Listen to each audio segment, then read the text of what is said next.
Another thing, of course Joshua was supposed to win. I'm not nuts, but it's hard to completely just dismiss dismiss this guy at this point, Jake Paul, because he's picked his spots. He has been awfully smart. Just true. It's business, more money.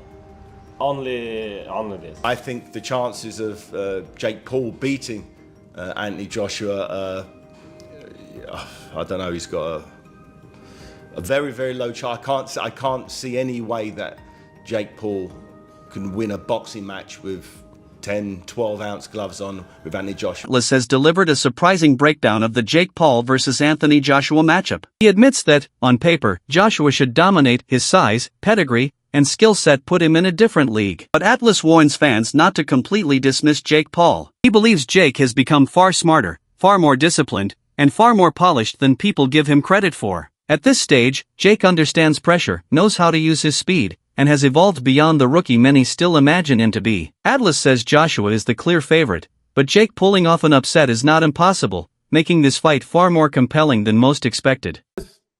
He's picked his spots. He has been awfully smart, and I don't know that he would make that huge a mistake, which it seems like he did. But I am not counting him out. I'm not, because everything I laid out there. Alexander Usyk has shared both a personal and professional take on the Joshua vs. Jake Paul showdown. He agrees that if Joshua decides to turn up the intensity, he has the power to seriously hurt Jake Paul. Usyk stresses that this fight is, above all, a business move, a high-money spectacle that shouldn't be analyzed like a traditional sporting contest. He also revealed that Joshua has been working with members of Usyk's team, gaining insight and technique from their elite training system. On a personal level, Usyk calls Joshua "my brother," praising his discipline and readiness. Still, he reminds fans, this fight is driven by financial opportunity more than pure competition. Anthony killed this guy. Listen, a lot of questions, blah blah blah. Only one my answer. Anthony Joshua is Olympic champion. First. Jake Paul, it's it's a sportsman, YouTuber, showman. Rolls Royce, Fiat. Listen, it's true. I'm not. Типа я не обзываюсь. I have nothing bad in mind. Yeah. It's just true. It's business, more money. Only this. So we need to pray for Jake Paul. Yes. I will pray Jake Paul because I want fight with Jake Paul in octagon. Yeah. Do you think that Joshua should be fighting Tyson Fury next year? I want this fight. Yeah, as I want this fight. Listen, if I do, I very як буду сприяти.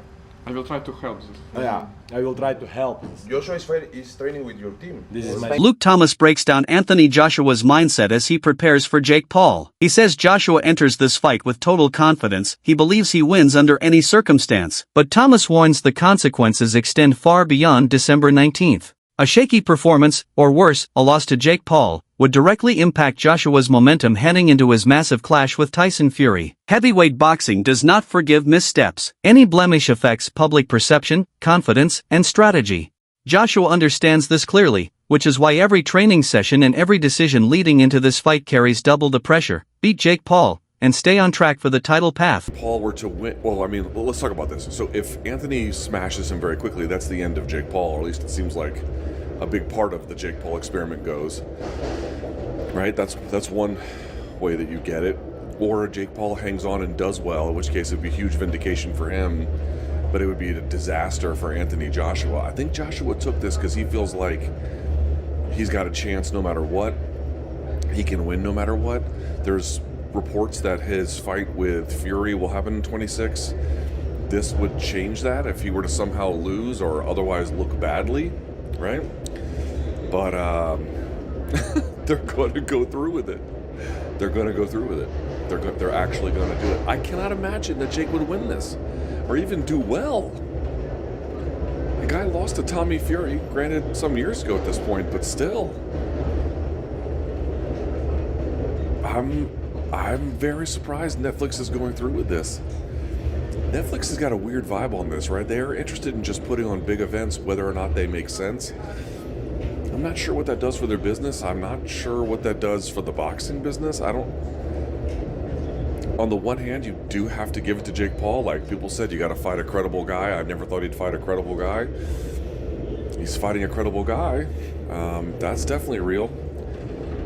But it's like, it's so credible that it feels like it could be ruinous no matter the result, like no matter who gets it. And that is strange.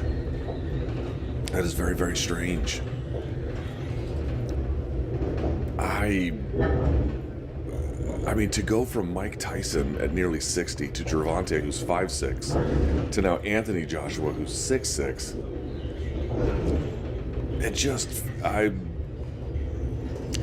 felt like his whole game and his whole shtick was predicated on... Boxing analyst Liam Goff has raised a major concern about Joshua's conditioning. Points out that Joshua fought at around 265 pounds in previous bouts, but to face Jake Paul, he reportedly needs to cut nearly 20 pounds in just 1 month. Goff warns that losing that much weight at Joshua's age is risky. Rapid weight drops can drain energy, reduce punch resistance, and affect endurance. While Joshua's team is experienced, the physical toll cannot be ignored. At the elite level, even small shifts in weight or conditioning can affect timing, reactions, and overall performance. This makes Joshua's physical state a key variable heading into the fight against a younger and highly motivated opponent. If he wins, that confirms rigged theories. If he loses, he will end up, best case scenario for him, lose and put up a great fight. But Joshua's weight has weighed more than 250 pounds in each of his last 5 fights.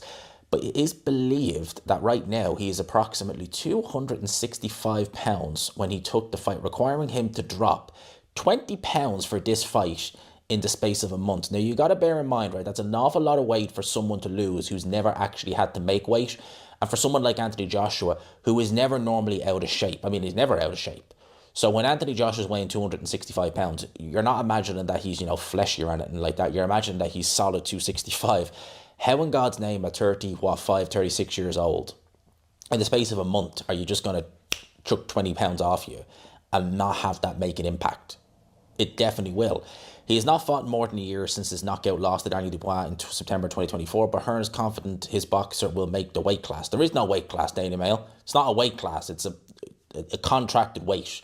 I spoke to Joshua. He was sitting at 265 or something. I told Nikita he was like 290 or something like that. He told BBC 5 Live. I said I'm not interested in balloon gloves, 2-minute rounds, but he did say it was a real fight. I asked him if it was a 10 or an 8-rounder. They said fine to an 8-rounder. They said the only thing is that Jake would be about 220 and they want Joshua to come down in weight. He's a heavyweight. He's not cut weight before, they said. Look, we're not being funny, and it's not that we need an advantage. Well, you obviously do. But we need you to have some disadvantages. So that's an advantage. It's like Eddie Hearn saying, well, Chris Eubank Jr. wasn't disadvantaged by the rehydration clause. While fans and media often label this fight as entertainment, the experts see something very different. Analysts studying Joshua's training clips say he is preparing like a true professional with focus, intensity, and purpose. There is no sign that he's taking Jake Paul lightly. His sparring, movement, and drills show the mindset of a fighter preparing for real resistance. Even if the event is seen as a money fight, Joshua's mentality is incompatible with anything scripted or casual. Meanwhile, Jake Paul continues suggesting Joshua is vulnerable, that he's chinny and open to early power shots. But experts watching Joshua's preparation disagree. They see a man training to end the fight decisively.